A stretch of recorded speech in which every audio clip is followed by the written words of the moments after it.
Deməli. En sevdiğim. Nihayet ki biz bunu aldık. Azərbaycan Decathlon.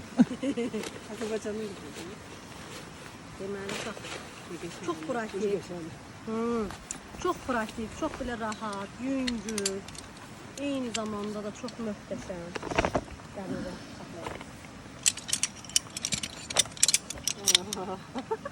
2 dəqiqə stol lazım. Yəni hər 2 dəqiqə hazır. Bu mənim balım, bir oynamağa.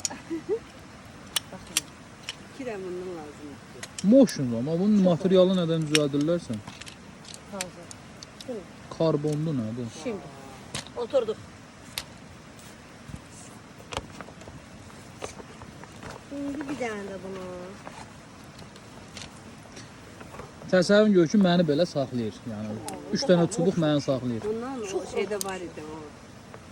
Onda var idi qiymətli şeydi də. 45'e de diyorum şey.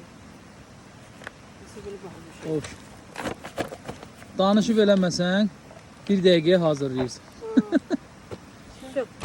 Hop. Hə. Dağda, meşədə, şəhərdə. Mübarek. Teşekkürler. Çok rahat.